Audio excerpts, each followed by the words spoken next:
Assalamualaikum warahmatullahi wabarakatuh. Halo semuanya. Perkenalkan, nama saya Sulistia Cayawati dari kelas 2 EA23. Pada kali ini saya akan menjelaskan materi tentang DBMS atau Database Management System. Ditonton sampai habis ya.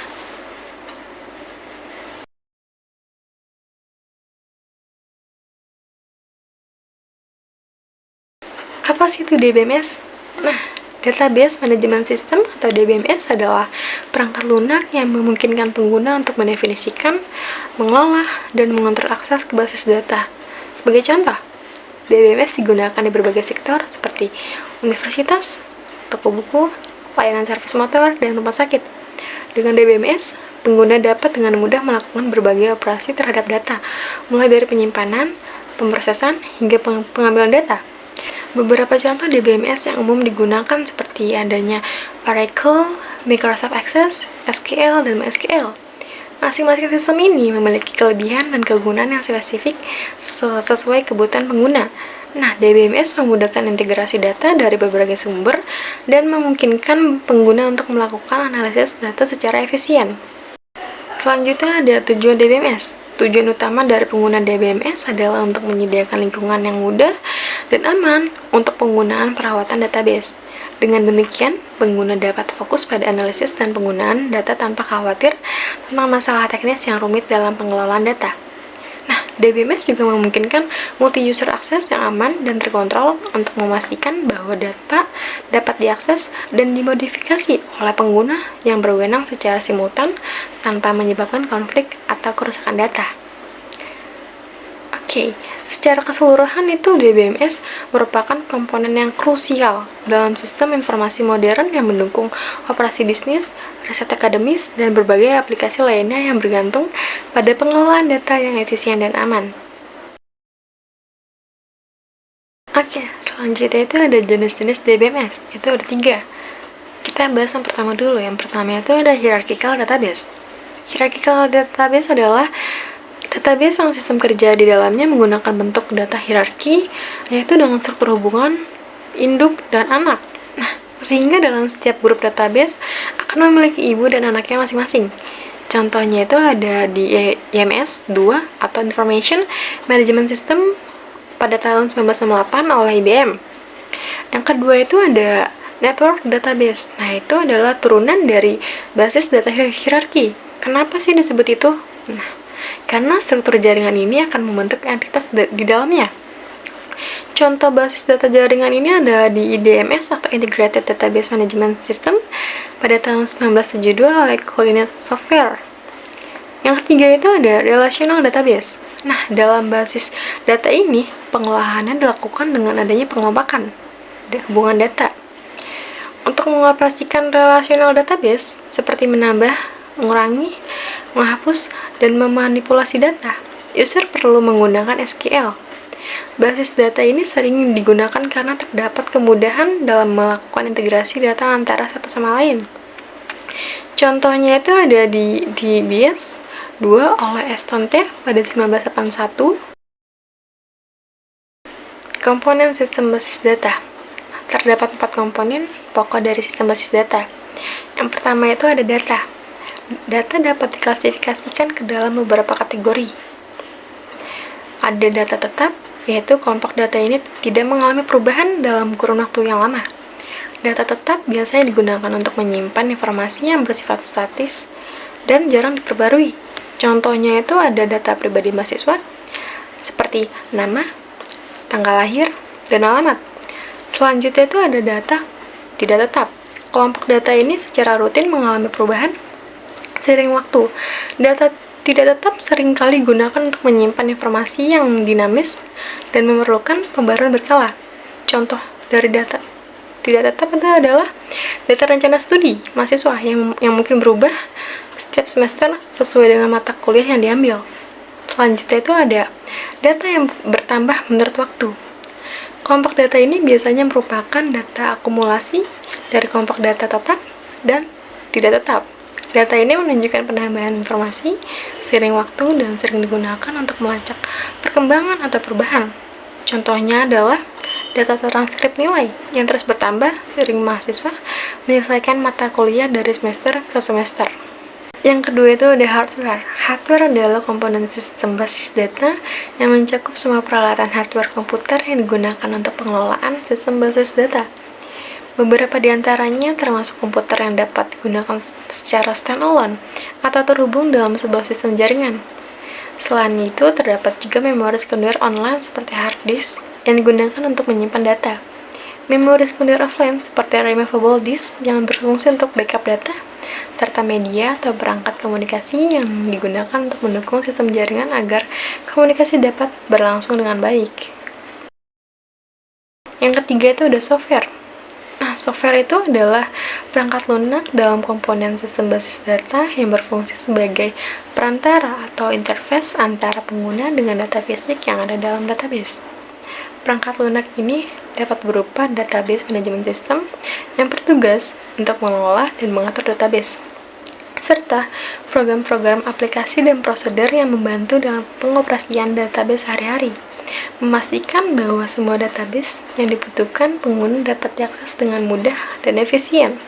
Yang keempat itu ada user. User ini adalah pengguna sistem basis data. Nah, mereka ini yang berinteraksi secara langsung dengan basis data melalui program aplikasi basis data dan DBMS. Pengguna ini terbagi menjadi 3. Yang pertama itu ada database administrator atau DBA yang bertanggung jawab dalam membuat basis data dan mengontrol akses ke basis data tersebut. Yang kedua itu ada programmer yang bertugas untuk membuat aplikasi basis data yang digunakan oleh DBA dan pemakai akhir.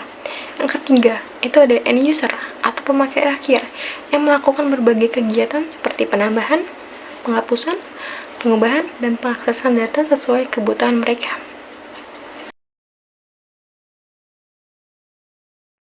Fungsi DBMS yang pertama itu ada data definition. DBMS harus dapat mengelola pendefinisian data. Ini melibatkan pembuatan dan pemeliharaan skema database yang mendefinisikan struktur data. Contohnya itu saat membuat tabel. DBMS akan mengatur kolom-kolom, tipe data, dan batasan-batasan atau constraints. Yang kedua itu ada data manipulation. DBMS harus dapat menangani permintaan dari pemakai untuk mengakses data. Ini mencakup operasi seperti insert, update, delete, dan retrieval. Nah, contohnya itu saat pengguna mengupdate informasi kontak dalam tabel pelanggan. Yang ketiga itu ada data security dan integrity. DBMS harus dapat memeriksa keamanan dan integritas data yang didefinisikan oleh DBA. Nah, ini mencakup pengaturan hak akses dan memastikan data konsisten. Nah, contohnya itu hanya pengguna tertentu yang memiliki hak untuk menghapus data sensitif. Yang keempat itu ada data recovery and concurrency. DBMS harus dapat menangani kegagalan pengaksesan database yang dapat disebabkan oleh kerusakan sistem, kerusakan disk, dan sebagainya. Nah, ini juga mencakup manajemen transaksi agar beberapa pengguna dapat mengakses database secara bersamaan tanpa konflik. Contohnya itu saat sistem backup otomatis dan manajemen transaksi. Lalu yang kelima itu ada data dictionary. Di sini DBMS harus dapat menyediakan data dictionary yang berisi metadata tentang struktur database. Contohnya itu informasi tentang tabel, kolom, indeks, dan constraints. Lalu yang terakhir atau yang keenam ada performance. DBMS harus dapat menangani pekerjaan dari semua fungsi seefisien mungkin, termasuk optimasi query untuk mempercepat akses data. Contohnya itu penggunaan indeks untuk mempercepat pencarian data. Bahasa-bahasa dalam DBMS itu ada SQL atau Structured Query Language. Itu adalah bahasa standar basis data yang digunakan aplikasi atau pemakai untuk berinteraksi dengan basis data melalui DBMS. Pembagian SQL itu ada pertama Data Definition Language, yaitu SQL yang digunakan untuk mendefinisikan basis data. Contohnya itu membuat tabel baru, membuat indeks, dan menentukan struktur penyimpanan tabel. Yang kedua itu ada Data Manipulation Language, SQL yang digunakan untuk mengakses dan mengelola data pada basis data. Contohnya itu saat melakukan manipulasi data pada suatu basis data, seperti penambahan, penghapusan, dan perubahan data. Selanjutnya itu ada istilah-istilah dalam DBMS. Nah, yang pertama itu ada enterprise. Enterprise itu adalah suatu bentuk organisasi atau entitas yang menggunakan sistem DBMS. Contohnya itu ada rumah sakit dan universitas untuk database nilai. Yang kedua itu ada entitas atau table. Itu adalah suatu objek yang dapat dibedakan dengan objek lainnya dan memiliki representasi dalam database. Contohnya ya, database nilai memiliki entitas seperti mahasiswa dan mata pelajaran. Yang ketiga itu ada atribut atau field. Itu adalah setiap entitas mempunyai atribut atau suatu sebutan untuk mewakili entitas. Nah, atribut ini kolom dalam tabel yang menggambarkan karakteristik entitas. Contohnya itu, mahasiswa memiliki atribut seperti NIM, nama mahasiswa, alamat, dan lain-lain. Pada saat ini, saya akan membahas contoh penggambaran suatu entitas atau tabel dalam DBMS. Contohnya ini menggunakan tabel mahasiswa yang terdiri dari beberapa elemen. Yang pertama itu ada entitas atau tabel. Nah, ini mewakili entitas mahasiswa yang berisi data mengenai mahasiswa. Yang kedua itu ada field atau kolom. Itu memiliki 3 kolom utama, yaitu ada NIM. Ini berisi elemen kunci atau primary key untuk setiap mahasiswa. Setiap NIM hanya dimiliki oleh satu mahasiswa. Lalu ada nama. Kolom ini berisi nama mahasiswa. Lalu alamat. Kolom ini berisi alamat tempat tinggal mahasiswa. Selanjutnya yang kedua ada record.